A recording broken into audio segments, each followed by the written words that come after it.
Beneath the golden domes and marble chapels of the world's smallest country lies something far more powerful than prayer. A legal fortress was built in 1929, shielding 0.44 square kilometers and trillions in secrets from the outside world. Here, the Vatican's sovereign walls protect not just faith, but a bank immune to international law, anonymous transactions, and scandals that left a banker dangling lifeless under Blackfriars Bridge. Thousands have chased the truth behind the dark secrets of Vatican City. Almost none get close. What makes this enclave untouchable? The answer begins with Vatican's sovereignty, and the story is nothing like what is preached from the pulpit. A single line on parchment, signed in 1929, drew a boundary that even Rome cannot cross. The Lateran Treaty, negotiated between the Holy See and Benito Mussolini's government, carved out 0.44 square kilometers of land, less than half a square mile at the heart of Italy. Within these walls, a new country was born. Vatican City, a sovereign state with its own flag, stamps and laws, answers to no outside authority. The treaty's text, dry and legalistic, grants the Holy See absolute sovereignty and exclusive jurisdiction over its territory. Italian police may not enter. Italian courts have no say. Even the surrounding city's mayor has no power here. The Vatican's population hovers around 800, most of them clergy, diplomats or staff. Citizenship is not inherited or earned by birth, but granted by appointment and revoked as easily as it is bestowed. This closed loop of loyalty is enforced by centuries-old ritual and by the ever-watchful eyes of the Swiss Guard. These soldiers, in their Renaissance uniforms, carry more than halberds. They enforce a code of silence and security that outsiders rarely breach. The walls themselves are more than stone. They are a legal barricade, built to keep the world out and the Vatican's secrets in. Article 11 of the Lateran Treaty ensures that the Church's patrimonial activity, its property and its finances, remains beyond the reach of Italian law. No tax collector, no prosecutor, no journalist can compel disclosure from within these borders. When questions arise about money, power, or missing persons, the answer is always the same: sovereignty. Diplomatic immunity extends to every official act, shielding priests and prelates from external investigation.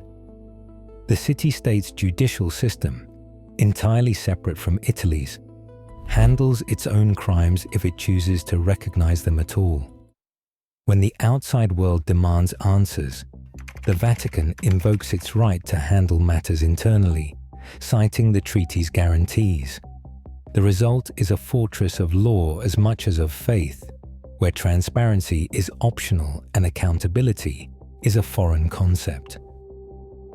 This legal architecture is not an accident of history. It is the Vatican's primary defense, a shield forged in the aftermath of war and wielded in every modern scandal. Behind the walls, the state operates as an island, untouchable, unanswerable, and immune from the rules that bind every other nation. The true power of Vatican City is not measured in cathedrals or crowns, but in the invisible armor of its sovereignty. This is the ground on which all its secrets stand. The Institute for the Works of Religion, known as the IOR, sits at the heart of Vatican City, an institution shrouded in secrecy since its founding in 1942. Unlike any other bank, it has no shareholders, answers only to the Pope, and keeps its books closed to the outside world. Over 6.1 billion euros in assets move through its accounts, yet the true scale of its reach is hidden behind layers of immunity and silence. The world first caught a glimpse behind the curtain in the early 1980s, when the IOR's close ties to Banco Ambrosiano triggered a financial earthquake.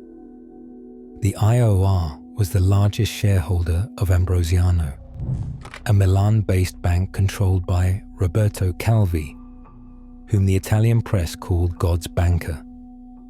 In June 1982, Calvi was found hanging beneath London's Blackfriars Bridge, his pockets filled with bricks and cash. The official story suggested suicide, but the evidence pointed to something darker: mafia connections, secret societies, and a missing $1.3 billion that vanished from Ambrosiano's offshore branches. Italian prosecutors traced letters of patronage from the IOR, documents that helped Calvi move money through shell companies in the Bahamas and Luxembourg. The Vatican denied wrongdoing, but paid $250 million to creditors in a quiet settlement 2 years later. No Vatican official ever faced trial. The IOR's reputation as a safe harbor for illicit funds only grew. For decades, anti-money laundering watchdogs flagged suspicious transactions, but the bank's sovereign status blocked outside scrutiny. In 2013, Moneyval, the Council of Europe's financial crimes body, audited the IOR and found 105 transactions that raised red flags. The Vatican pledged reform, but the report noted the bank failed to meet 7 out of 16 key standards. Even major players like JP Morgan lost patience, closing the Vatican's accounts in 2012 after 1.5 billion euros in unexplained deposits flowed through Milan. Inside the IOR, reformers tried to break the cycle. Ettore Gotti Tedeschi, a Catholic economist, was brought in as president in 2009. He pushed for transparency, compliance, and alignment with international norms. But his efforts met fierce resistance. In May 2012, the IOR board forced Tedeschi out, citing governance failures and a loss of trust. Tedeschi claimed he was ousted for asking too many questions about money laundering risks. No charges were ever filed against him, but the message was clear. Even insiders could be cast out for challenging the code of silence.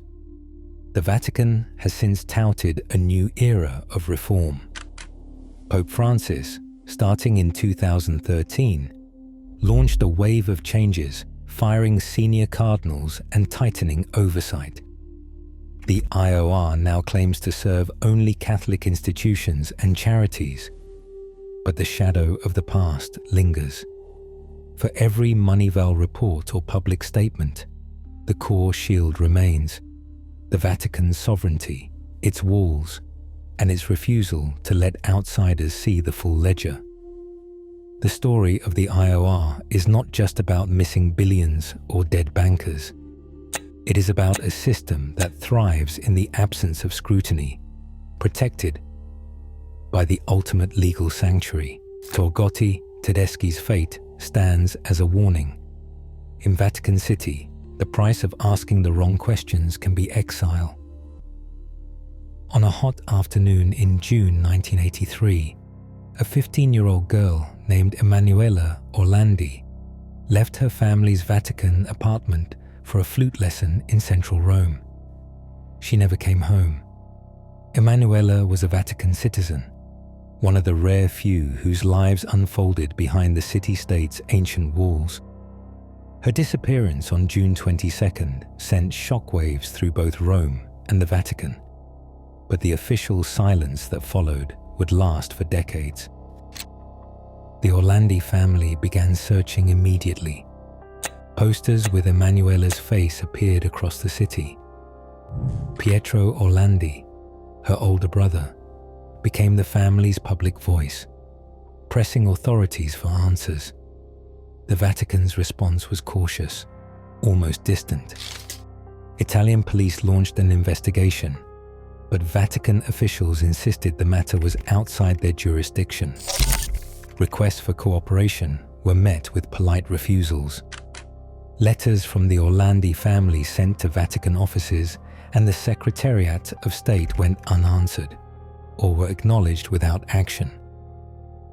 In the months and years that followed, the family's petitions for access to Vatican files were denied, often with the explanation that the documents were non-releasable. Rumors and theories quickly filled the vacuum left by official silence. Some pointed to organized crime, citing anonymous calls that claimed Emanuela had been taken as leverage in a plot to free Mehmet Ali Agca, the Turkish gunman who had tried to assassinate Pope John Paul II 2 years earlier. Others whispered about the Vatican Bank, suggesting Emanuela's abduction was linked to blackmail or financial secrets buried within the Institute for the Works of Religion, known as the IOR. Still others speculated about internal church scandals, or a shadowy network operating with impunity under the Vatican's sovereign shield. The Italian press ran stories tying the case to everything from mafia bosses to international espionage. None of these theories have ever been proven, but each one drew new lines between the Orlandi case and the Vatican's culture of secrecy. For Pietro Orlandi, the search became a lifelong mission. He appeared on television, organized marches, and filed formal requests for the Vatican to release its files. Each time, the answer was the same. The Holy See maintained that it had shared all relevant information and that no further disclosures were possible. In 2017, the Vatican's promoter of justice informed the family by letter that the case file was closed for lack of evidence. In 2022, a new appeal for access to the Apostolic Archives was rejected, citing protocol. Even as public pressure mounted, the doors stayed shut. The Orlandi family's pain was compounded by the sense that the truth, whatever it was, remained locked away, protected by the very sovereignty that defined Vatican City. Emanuela Orlandi's disappearance is more than an unsolved crime. It is a wound that cuts through the heart of Vatican City, exposing the limits of its compassion and the strength of its legal armor. The unanswered calls, the sealed files, and the quiet corridors where her name is rarely spoken all serve as reminders that in the world's smallest country, not even the innocent are guaranteed justice. The Orlandi family's search for answers continues, shadowed by the knowledge that the keys to the mystery may lie just beyond reach, in archives the world is not allowed to see.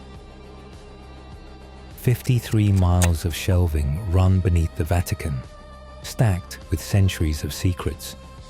This is the Apostolic Archives, once called the Secret Archives, where the memory of the Church is boxed, catalogued, and locked away.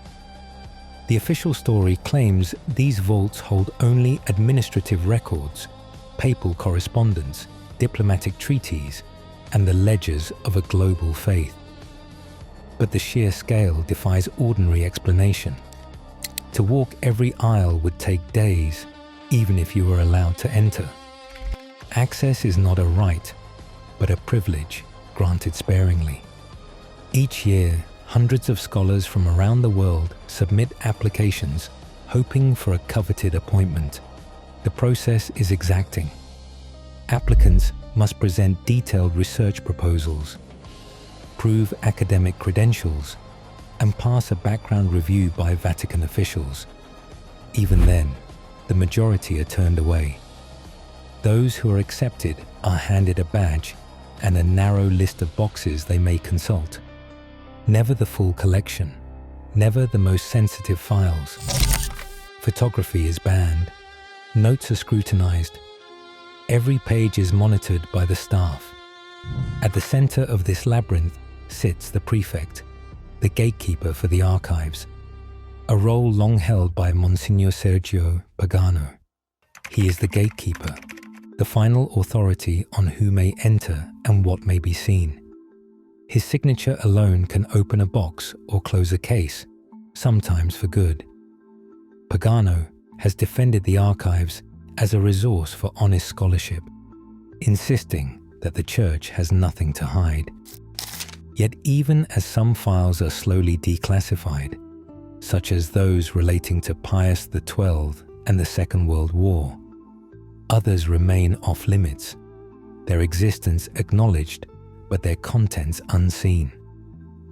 Requests from journalists, families of the missing, and foreign governments are routinely denied with a polite but firm citation of protocol. The archives are not just a storehouse of history, they are a legal fortress, protected by the same sovereignty that shields the Vatican Bank and its citizens. Italian law stops at the walls. No prosecutor can subpoena a document from these shelves. No outside judge can compel their release. When the Orlandi family sought answers, their appeal for access was filed, reviewed, and ultimately rejected. The denial was not personal, it was institutional. The archive's purpose statement, drafted in the language of continuity and tradition, speaks of preserving the patrimony of the Church. But to those on the outside, the locked doors suggest something else, that some truths are considered too dangerous to share, even after generations have passed. In this maze of paper and protocol, the past is not just preserved, it is controlled. Every unanswered question, every sealed file, adds another layer to the Vatican's armor. For those searching for closure, the archives offer only silence and the echo of footsteps fading down endless, forbidden corridors. Citizenship in Vatican City is a privilege granted by the Pope, not a birthright or a reward for years of residence. The 2011 law on citizenship, residence, and access spells it out in black and white. Only those appointed to serve the Holy See, cardinals, diplomats, select employees, and their families may call this city-state home. Their status lasts only as long as their service. A single signature can end it. Lose your post, and citizenship vanishes with it. There is no appeal, no negotiation, no time to plead your case. Most Vatican citizens are lay workers, Swiss guards, or officials whose ties to the Church are both professional and personal. The law allows the Pope to grant citizenship for special reasons, but always on his terms, and always temporary. Revocation is not rare. Dozens each year are quietly stripped of their status, often required to leave within days. Dual citizenship is forbidden. Vatican allegiance must be absolute, at least on paper. This revolving door keeps the population small, loyal, and tightly controlled. Legal scholars point to Article 7.